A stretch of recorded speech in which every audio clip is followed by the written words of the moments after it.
Lo encuentro bueno.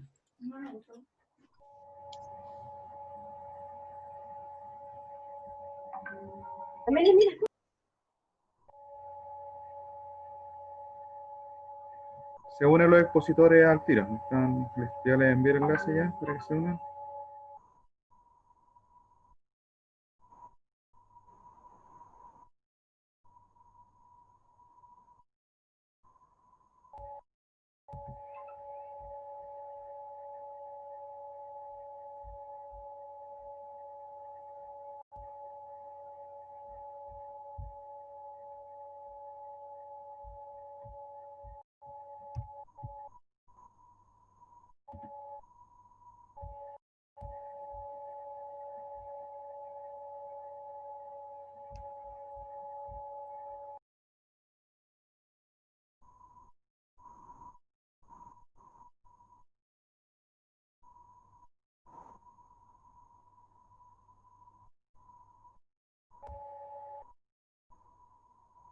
Y apenas se une la expositora, continuamos, ¿ya? Solo para terminar la charla. Faltan algunos más que se nos unan. Voy a enviarle con la invitación igual. ¿Sí?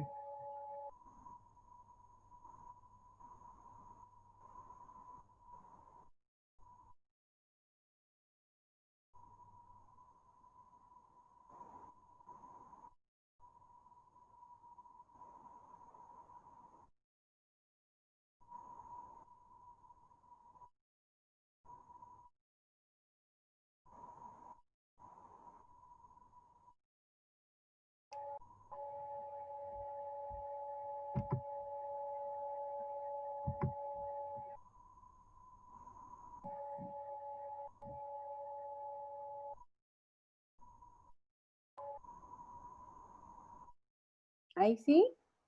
Sí, ahí sí se escucha. Esto va a Me durar censuraron, se cortó, ¿qué pasó? así que se compartía la contraseña, así que pasó a se unió a otra persona y sé que nos cayó. Nos van a quedar media hora, así que porque esta dura es la Está desde tu cuenta. es de mi cuenta, esta es libre, así que dura solamente, nos queda media hora porque 40. ya llevamos 10 minutos. Ya. Ya. Para Ok. poder terminar el taller, lo parte de hoy día, aunque sea. Ya. Comparto la pantalla entonces. No sé si lo puse acá, parece que sí lo admití. Sí, está bien. Sí, ya. ¿Se escucha bien? Continúo nomás. Sí. Así que un poco. Ya. Entonces, pero no alcancé a... Ahí. Ahí sí. Ya. Entonces, como les iba diciendo que se me cortó absolutamente toda la inspiración que estaba teniendo después de haber estado hablando de este tema, y me voy a apurar porque es importante aclarar las preguntas, las dudas. La violencia también por sujeción al espacio doméstico y a definir los roles. Y acá se habla también de esta caracterización y va sumamente ligada a la invisibilización del trabajo de los cuidados y a este llamado ninguneo por las labores de cuidado, como les decía anteriormente. O sea, ser ama de casa es ser visto como algo inferior. Y también la violencia por responsabilizar solamente a las mujeres por los estilos de vida. Muchas veces me tocó ver mujeres que se sentían sumamente culpables de haberse vuelto a embarazar, porque sus parejas, sus maridos les decían, pucha, vaya a tener una guagua de nuevo. Entonces nos preguntamos si las guaguitas se hacen solas. La violencia psicológica, si pudiésemos definirla, es todo acto que tiene como fin destruir la autoestima de una persona, de denigrarla como ser humano, de limitarla, de negar los estímulos que le producen bienestar.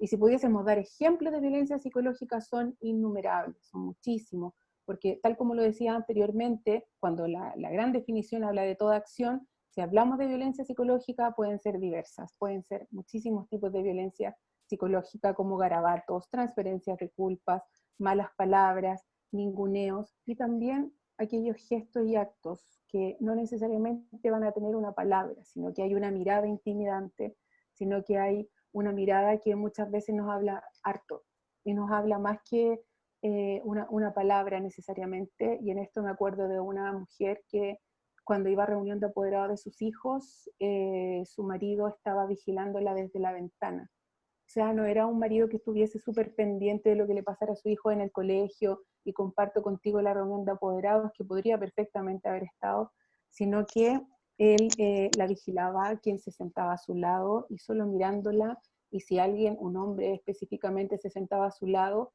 él con la sola mirada le decía, y ella entendía que se tenía que parar y mover de ese lugar. La violencia física es la violencia que es la más evidente. Es aquella violencia que si tú vas a pedir ayuda a un tribunal, no van a poner en duda tu relato porque se ve, mayoritariamente se ve. Pero también hay casos en que hay hombres que ejercen fuerzas, por ejemplo, en los cuellos de las mujeres con intentos de asfixia, o que las toman del pelo y las arrastran por el suelo, y no necesariamente quedan marcas.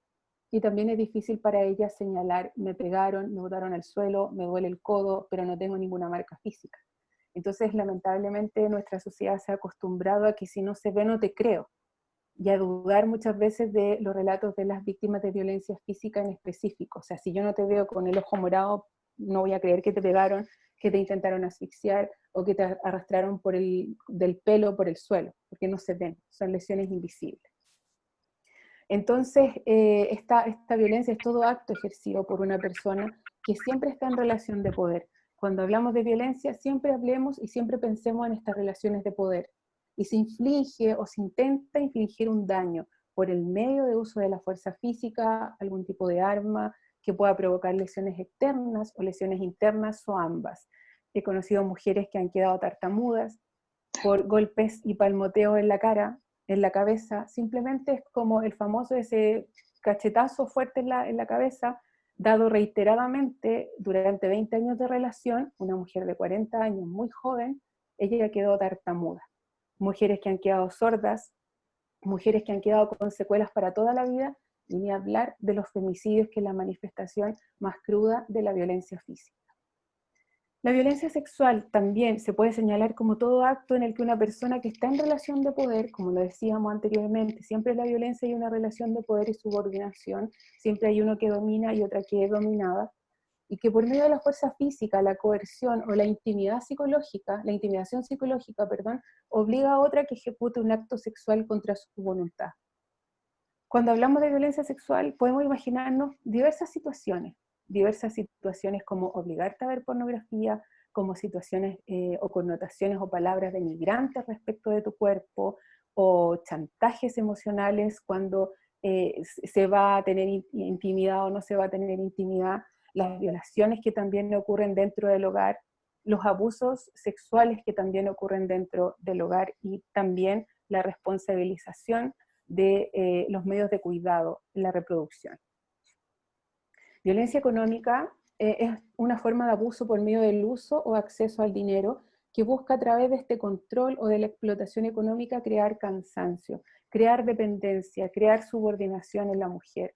Hay mujeres que les pasan una cierta cantidad de plata y ellas trabajan en la casa, no les pagan, que es distinto al que trae la plata al hogar, y ocurre que les dejan una especie de mesada o mensualidad que a veces no es lo suficiente, y les piden explicaciones de lo que gasta hasta lo más mínimo. O bien, en aquellas mujeres que trabajan remuneradamente, por ejemplo, en el caso de las temporeras, su marido, sus parejas les quitan todo el sueldo, y ellos son los llamados a administrar los bienes que esa mujer percibe.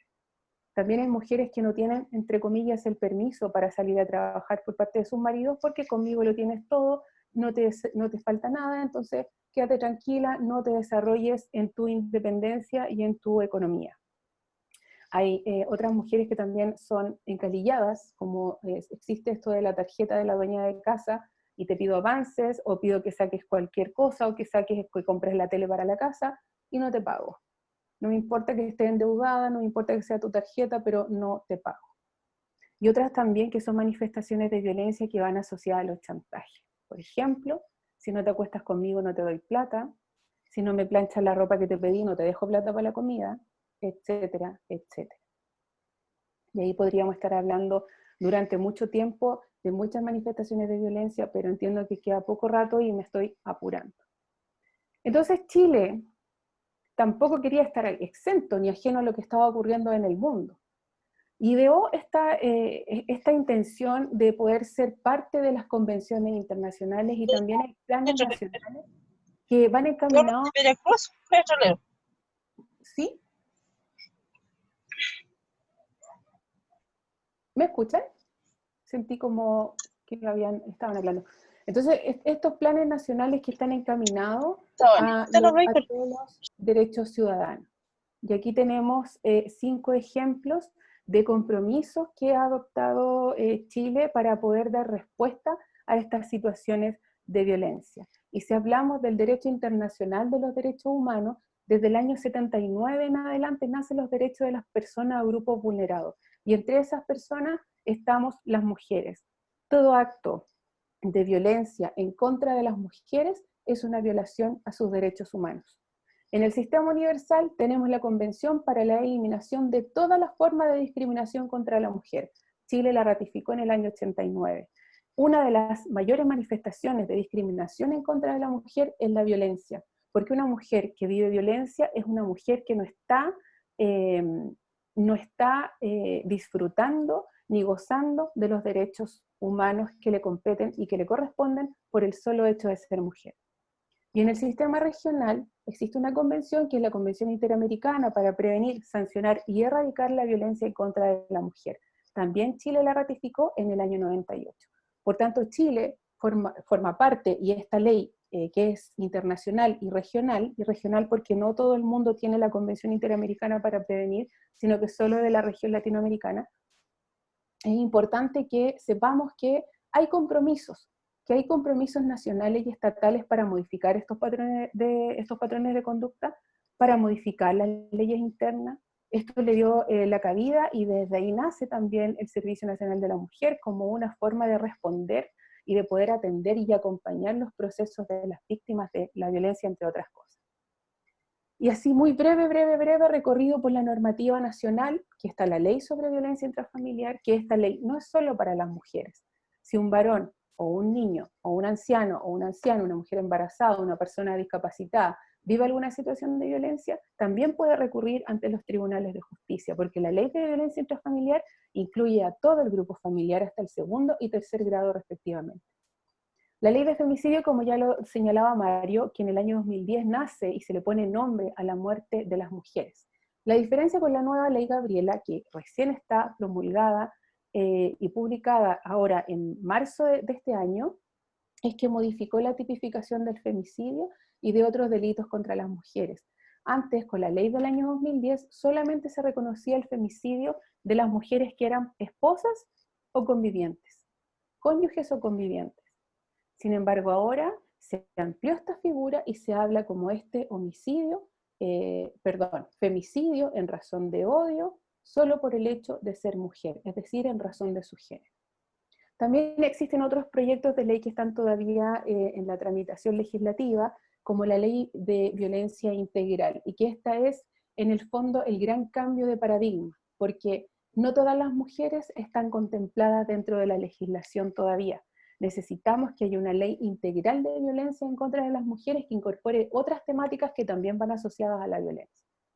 Y finalmente la ley Antonia, que aquí lo que busca es tipificar la inducción al suicidio. No sé si han escuchado sobre el suicidio feminicida, en honor a esa mujer que se suicida producto, o se dice por lo menos que fue después de haber tenido una discusión con su pareja. Por lo tanto, también se busca que la inducción al suicidio no quede solamente supeditada a lo que tenemos hoy en día en el Código Penal, sino que si hay una intencionalidad, un aviso externo que está recibiendo una mujer por parte de alguien con quien tenga un vínculo, también se podría tipificar como inducción al suicidio y también la violencia de las relaciones de pareja que no tienen convivencia.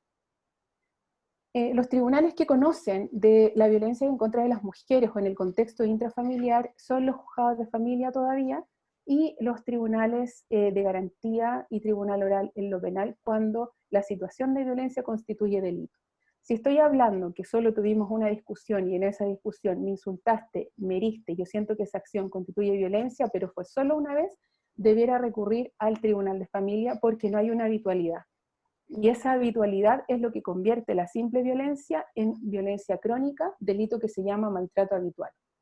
Y ahí yo recurro ante el tribunal, que es la sede penal. Entonces, pensando, está la sede familia y la sede penal para ver los delitos que constituyan violencia intrafamiliar y aquellas situaciones que también constituyan violencia. Les quería compartir esta imagen que forma parte de un memorial en conmemoración. El día 25 de noviembre es un día muy importante a nivel internacional, puesto que se conmemora el Día de la No Violencia en contra de las mujeres. Y estos actos que se hacen, actos públicos, venían a conmemorar la muerte de ese entonces de todas esas mujeres con estos zapatos y estas rosas, y en el fondo ahí está su nombre, recordando por lo que debieron pasar, por lo que tuvo que pasar en el fondo la lucha de las mujeres para conmemorar un día de la no violencia, y para, en el fondo, los otros 364 días, seguir haciendo esto como que pavimentando los espacios libres de violencia, siendo uno importante el hogar, que hoy en día sabemos que por la pandemia ha quedado súper claro que el hogar no es un lugar seguro para todas las mujeres. Y el femicidio. El femicidio se puede definir como el asesinato de mujeres por hombres motivados por el odio, por el desprecio, por el placer incluso, y por el sentido de posesión hacia las mujeres.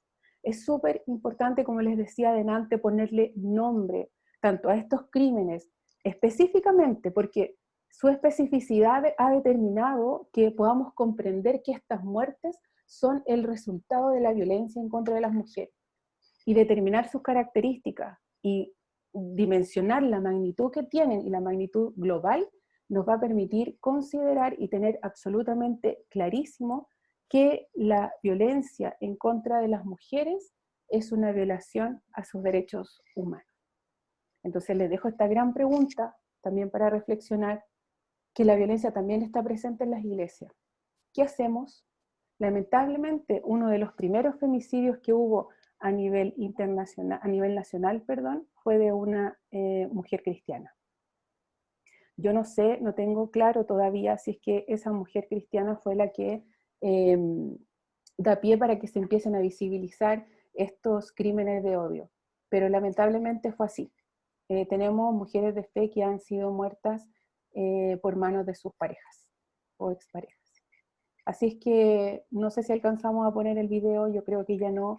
Prefiero, si tienen preguntas, dudas, consultas, siento que se me cortó de una el hilo de la presentación, traté de tomarlo lo mejor posible, pero bueno, son cosas que pasan en esta nueva forma que estamos teniendo de conversar. Si tienen dudas, preguntas, o si alcanzamos a pasar a ver el video. Y nos quedan 15 Ahí minutos, está. así que creo que alcanzamos Sí. a pasar el video. Solamente una acotación. Sería bueno que hablaras un poquito porque para que las mujeres le fueran ratificados sus derechos, a diferencia de los hombres, las mujeres necesitaron de una convención. ¿Podrías explicar un poquito eso? Porque los hombres no necesitamos una convención para que se nos ratifiquen los derechos, pero sí las mujeres lo necesitaron. Lo que pasa, Mario, es que, como lo decía adelante, en el año 79 comenzaron a ponerse nombre a ciertas desigualdades que estaban ocurriendo. Empezaron los derechos humanos de primer orden, de segundo orden, de tercer orden, de cuarto orden, y ahí podríamos extendernos más. Y en el caso de las mujeres, claro, pues pasaron años, pasaron 30 años, murieron muchas mujeres también a lo largo de la historia, que empezaron y dieron pie para que esto se pudiese mencionar como una violación a los derechos humanos. Se supone que hay una convención internacional sobre los derechos humanos, pero pareciera que con respecto a nosotras tuvieron que hacer más convenciones, como que hubiese más claridad de que las mujeres también somos sujetas de derechos. Y ahí también venía toda esta larga discusión de algunas de las mujeres que mencionó Freddy al inicio, Candy Staton, cuando buscaban el voto, pero también en nuestra realidad chilena las mujeres no necesariamente estaban buscando el voto y no necesariamente estaban queriendo ir a la universidad. Las mujeres estaban en las poblaciones, eran mujeres pobladoras que buscaban cómo no seguir teniendo hijos, mujeres que tenían que ir a los consultorios para ver cómo iban programando la maternidad porque vivían muchas violaciones dentro de sus relaciones. Entonces las realidades y la lucha de las mujeres ha sido transversal y ha estado presente en todos los espacios. Y claro, tuvo que hablarse de la violencia en contra de las mujeres, tuvo que ponerse nombre respecto a la violencia en contra de las mujeres, hubo que reunirse muchas mujeres a nivel internacional, como fue la primera, la Convención CEDAW, buscando eliminar toda forma de discriminación, todo acto de discriminación. Y en cuanto a la Convención para eliminar, erradicar y sancionar la violencia en contra de las mujeres, se dice, es toda acción, la violencia, que cause daño, muerte en una mujer. Si una mujer vive violencia y está siendo dañada, lo más probable es que hoy día no lo vea, no lo entienda, no lo sepa. Lo va a saber en el transcurso de su vida. Y a veces ha pasado harta agua bajo el puente. Lamentablemente me pasó cuando atendía a mujeres adultas mayores y tenían 60 años de relación, ellas tenían 80, 70 años. Y con harta pena uno escucha sus relatos y mujeres que a esa edad siguen siendo torturadas en sus relaciones. Y es como que me dicen, mijita, ¿qué voy a hacer ahora? Si ya estoy vieja, ¿qué puedo hacer? ¿Cómo se lo digo a mis hijas? Que su papá me abusa, que su papá me agrede. Entonces, si pudiéramos poner ejemplos de cómo son las manifestaciones de violencia, podríamos estar toda la noche hablando, porque son múltiples. Te quedó mala la comida, esta comida está mala, te tiro el plato, golpeo la mesa. Hay una mujer que es una perito criminodinámica que ella, cuando analiza los femicidios de las mujeres, de repente ocurre que dentro de las piezas donde hubo un femicidio hay combos marcados en la pared, hay platos rotos en el suelo, la casa está desordenada. Es tanta la ira y la rabia que tengo en contra de ti, que no solamente te pego a ti, le pego a la mesa porque tengo rabia. Entonces mejor, para no pegarte el combo, le pego a la mesa. Pero ese golpe va dirigido hacia usted. Entonces, es un tema sumamente complejo, muy, muy, muy complejo, y también lo viven los hombres. Pero ojo, que cuando los hombres viven violencia, lo que yo he visto en la práctica ha sido cuando las mujeres se están defendiendo. Entonces también tengamos claridad ahí. No existe la violencia cruzada, porque cuando hay violencia estamos en desigualdad de posición. Tú estás subordinando y yo soy subordinada. Por lo tanto, no podemos hablar de igualdad. En una relación que hay violencia, no podemos hablar de igualdad. Así de simple. Hay mujeres también que son sumamente violentas, pero ya no hablamos de violencia de género. Hablamos de la violencia intrafamiliar, que también ustedes, los varones, pueden hacer sus denuncias respectivas. No sé si tienen alguna duda, a mí me gustaría escuchar algún comentario, si están de acuerdo. Ahora, esto no está todo dicho. La violencia va aumentando, la violencia está presente y son situaciones cotidianas y tenemos que tener hartos también cuidados en hablar con las personas que viven violencia. Tenemos que tener cuidado en cómo abordarlo, qué preguntar, qué decir. No podemos nosotros, a ver, cuéntame qué te pasó y por qué no me lo dijiste antes, por qué no denunciaste antes, o por qué no hiciste esto, y empezar a emitir juicio tras juicio. Lo más importante es escuchar. No sé si alguien quiere decir algo. Hay una pregunta de Pedro. Nos quedan 9 minutos. Mariana. Si sean precisos. ¿Aló? ¿Sí? ¿Me escuchan? Sí. Bueno, la verdad es que el tema es interesantísimo, muy bueno, hermana Carla, así que ha sido de gran bendición para mí. Mi esposa está aquí al lado también. Pero tengo Sí, algunas... los veo porque ustedes ¿Sí? como que conversan y se ríen, pero Sí. tengo una acá y una acá. Sí. Que no escucho. Y mire, como le decía, muy interesante el tema, pero me pareció más interesante aún el tema de que a través de los estereotipos puede haber un cierto grado de violencia. Y eso conversamos con mi esposa acá, por ejemplo, mi esposa es dueña de casa, tiene un rol de crianza, ¿verdad? Pero eso no es una violencia para ella, porque se planteó tal como lo plantea el feminismo, ¿no es cierto? Que el feminismo para ellos es violencia, del patriarcado y todo lo demás. Pero mientras yo creo que el matrimonio cristiano, mientras sea consensuado y cada uno, ¿no es cierto?, debe tomar el rol que le corresponde. En el caso nuestro, la esposa, ¿no es cierto?, la crianza de los hijos y el esposo, el rol proveedor, ya para nosotros es el modelo a seguir. Y tengo una pregunta. ¿Qué haría usted en el caso de violencia en la iglesia, por ejemplo? ¿Qué haría? ¿Denunciar o pedir consejo pastoral? Buena pregunta.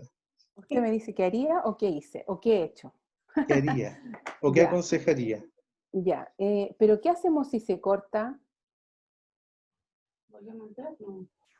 ¿Quieren que hagamos una nueva reunión si se corta? Sí, sería bueno. Los que están por ahí presentes, déjenme en el chat sus correos para enviarle automáticamente un correo apenas se corte, creamos otra reunión, ¿ya? Por favor, Ya, no los tengo todos los correos, ¿ya? y me lo puede mandar a mí al teléfono porque mi problema es que no tengo el WhatsApp o el correo. Ah, sí, poner el correo. Voy a dejar el correo. En el chat dejen todo su correo, por favor. Los que no lo han varios me lo mandaron ya, pero los que no, por favor, para apenas se corte, para que, yo sé que varias preguntas, así que para que no cortemos, la idea es que podamos aclarar todo ahora, ¿ya? Ahí anoté mi correo, Ya. escobarmartinez@gmail.com. Y entonces ahí me lo manda ya, para que no quedemos en pana de nuevo, porque es fome quedar como con esto de apurémonos. Yo traté de hacerla súper corta, pero siento que siempre faltan muchas cosas. Pastor Pedro, mire, de partida, a mí me encanta cuando las mujeres son entrevistadas y les preguntan ¿qué haces? Yo soy ama de casa. Si ustedes se fijan, cuando una mujer, a mí me ha tocado entrevistar a miles de mujeres, ¿y qué haces tú? Nada. ¿Cómo nada? Tiene 3 hijos, tiene 2 hijos, y estamos acostumbrados en el imaginario, no, yo no hago nada, soy dueña de casa, no más. Entonces, a lo que yo voy con el énfasis, en que se releve ese trabajo, porque si ustedes lo decidieron así, y los dos son un matrimonio cristiano, y están de acuerdo en eso, es lo que debe ser. El problema es, si usted le dijera a Elizabeth, tienes que quedarte en la casa, porque yo voy a trabajar y tú tienes que cuidar a los niños, y no fuera una situación consensuada. Cuando yo ya le impongo eso a mi esposa, y mi esposa, la Elizabeth, quiere trabajar, quiere estudiar, y yo le digo que no, porque tenés que cuidar a los niños y quedarte en la casa, ahí ya estoy rozando en una relación que está entrando a no ser justa. Pero mi mamá fue dueña de casa, y yo nunca vi a mi papá que la maltratara o que le dijera, tú tenés que estar en la casa. No, ella estaba en la casa. Y ella estaba en la iglesia, estaba con nosotros. Nunca fue un problema, nunca fue un tema. Hoy día las situaciones que nos llevan a trabajar son otras, son distintas. Son porque, imagínese usted, si cuando yo no podía trabajar porque mi hijo estaba chico, yo lo estaba cuidando también. Entonces, no es que sea malo si yo así lo decido. Y a veces se interpreta súper mal, porque existen muchas líneas de feminismo. Y hay líneas de feminismo que también me discriminan a mí por ser cristiana. Porque para ellos es como sin Dios, sin patria, sin marido, y así se canta y se habla. Entonces, si nosotros estamos por una justa lucha, lamentablemente vamos a ver distintas conexiones o distintas personas que piensan mal. O sea, si tú estás en la casa, eso está mal. Para mí no está mal. Entonces, en mi opinión personal, mientras la mujer esté bien y esté conforme con lo que ella decida hacer, me parece bien. Pero que no sea una cuestión impuesta. Ahí ya estamos entrando en otro terreno. ¿Ya? Y respecto a su pregunta, a mí me pasó en mi iglesia. Me pasó, lamentablemente, que la hermana iba a reunión y justo al marido le empezaron a dar ganas de ir a la iglesia. Ellos vivieron violencia de golpes, violencia grave. Entonces, por supuesto que ella lo denuncia, porque ella como que iba y no iba a la iglesia, era intermitente, no era de estas personas que buscaban necesariamente la ayuda del consejo pastoral, pero lo denunció. La cosa es que cuando va más seguido a la iglesia, ya con esta denuncia, con esta intención de poder entregar su vida a Dios, etc., el marido también empezó a querer ir a la iglesia, y ella tenía una medida cautelar. Entonces, por supuesto que me preguntaron qué hacemos, y yo les dije, lo siento mucho, pastor, pero si este varón entra a esta iglesia, yo voy a llamar a los carabineros, porque él le pegó a ella, y ella quiere estar tranquila en la iglesia. Y si él quiere ir a una iglesia, dígale a otro pastor, allá un poquito, 2 calles más allá hay otra iglesia, que vaya a otra iglesia y que se convierta o se entregue y haga un proceso de cambio de vida en ese lugar. Pero déjeme tranquila que a esta hermana que está en este lugar y que decidió seguir viniendo más seguido a reunión. Por otro lado, si hay una situación de violencia que se plantea en la iglesia, yo creo que para ustedes como pastores es súper difícil. Es súper difícil porque no es que ustedes lleguen y les dicen, ¿saben qué? Vayan a denunciar. No, se separaron. Tú te vas y tú te vas para allá. No es llegar y hacer y determinar algo así. Lo que yo les aconsejo es que ustedes le entreguen las herramientas a la persona. que sea la persona la que finalmente decida si se quiere separar, si quiere denunciar, si quiere hacer tal o cual cosa. Que no recaiga en ustedes todo el peso de la responsabilidad. Porque después, yo soy hija de pastor, sé por qué se lo digo, le van a echar la culpa. Es que el pastor me dijo, es que la pastora me dijo. Yo le hice caso porque usted me dijo que me divorciara. Y ahora míreme, no tengo trabajo, mi marido está con otra, y yo tengo hijos chicos, no sé cómo subsistir. Suma y sigue. Lo ideal, sí, lo ideal es no hacer oídos sordos. Y uno puede acompañar la oración, por supuesto, pero hay que escuchar a la persona, a lo mejor escucharla sola. No ponerla al mismo nivel que él, no hacer una especie de careo, porque eso también, a mí me ha pasado verlo en mujeres cristianas que como que se achunchan, como que se retrotraen, no saben cómo decir lo que están viviendo. Entonces lo mejor es, voy a conversar contigo, si la hermana le tiene esa confianza y le plantea esta situación de violencia, ¿qué es lo que estás viviendo? ¿Qué has hecho? ¿Qué piensas tú que podría ser lo mejor para ti? Si ella le dice, hable con él, por supuesto, yo voy a hablar con él. ¿Me das permiso para decirle todo lo que tú me contaste? Porque eso es del fuero más íntimo de una mujer. ¿Puedo yo decirle a él y ponerlo como aquí en contraposición? Mira lo que me está diciendo tu esposa de ti. ¿Me das el permiso para hacerlo? Sí, hágalo. Pero puede que le diga que no, que indague nomás. Porque a lo mejor si él llega a la casa y le dice, ¿por qué hablaste con el pastor?, le va a pegar más fuerte. Entonces, es tan algo complejo. importante, sí. Espérame, déjame, Marito, que si no se me va a ir la idea y yo no quiero que me corten.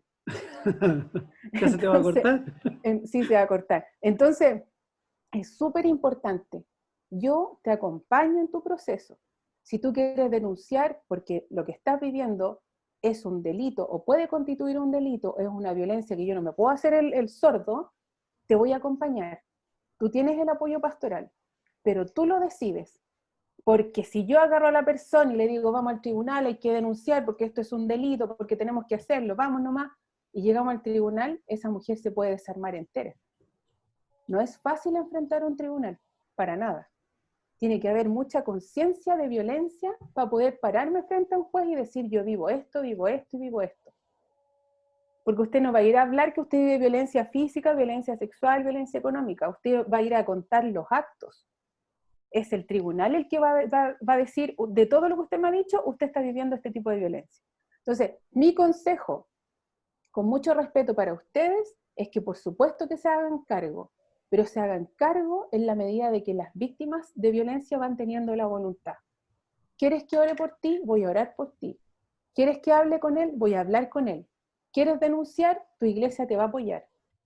Aunque deje botado el proceso, pero que ella sienta que en el pastor no solo tiene una persona que le va a ayudar a orar, sino que también va a ejecutar. Tengo los números del CERNAM, tengo los números del plan cuadrante, me hago una base de datos de todos los hermanos de la iglesia, hago charlas de violencia, hago charlas de cómo tiene que ser un matrimonio cristiano, voy indagando porque a veces se dejan botados esos temas que son tan relevantes dentro del matrimonio. Si un hombre que es violento, yo creo que no quiere ser violento. Hay algo también que hay que descubrir. Entonces, es la precisión. Por eso encuentro súper interesante que hayan tantos varones aquí. Siempre hay más mujeres en las capacitaciones o en las charlas, pero por lo menos aquí hay 3. Yo con 3 ya me doy por pagada. Entonces, eso es lo relevante.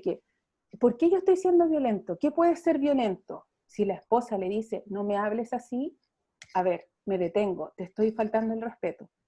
No es necesario que sea un garabato. A veces yo grito porque grito nomás. Y no es la forma del modelo de Dios para relacionarnos, porque somos iguales. Dios a ambos nos hizo con el mismo amor. No amó más al hombre que a la mujer, o a la mujer más que al hombre. Y eso son las cuestiones que no comprende el mundo. Porque claro, yo a lo mejor en mi discurso de la violencia, de género, pueden pensar que soy súper feminista, pero otro grupo me dice, ¿y cómo vas a ser feminista si eres casada? ¿Cómo vas a ser feminista si crees en Dios y Dios es hombre? Entonces, estamos llenos de estereotipos, llenos de prejuicios, llenísimos de prejuicios. Lo mejor es ir construyendo espacios libres de violencia. ¿Y qué mejor que nuestras propias iglesias? Entonces, te entrego la herramienta, tú decides y tienes todo mi apoyo. Pero nunca decirle a una mujer, no, no denuncia al diácono, ¿cómo la va a denunciar? Me va a destruir el testimonio de la iglesia, este hombre es un gran varón de Dios. No. Si tú quieres hacerlo, esto es lo que hay. Y te pongo un abanico de posibilidades en la mesa. Y obviamente la voy guiando y me hago cargo de lo que está pasando. No sé si le respondí, pastor, su pregunta. ¿Sí? Ya, qué bueno. Tenemos una pregunta más de Jorge, pero nos quedan 4 minutos. No sé si alcanzamos o la dejamos para la 3 vuelta. minutos. 3 minutos. Jorge, no sé si te animas. Al Sí, menos dejar cortito. Sí, quiero ser breve. A mí me preocupa algo que estoy leyendo y quiero precisar, es si se está diciendo eso o no. En la escritura hay un principio de subordinación, ¿ya? ¿Qué quiere decir esto? Que ante los ojos de Dios todos somos iguales, ¿ya? Pero ese no se superpone a ese principio de subordinación.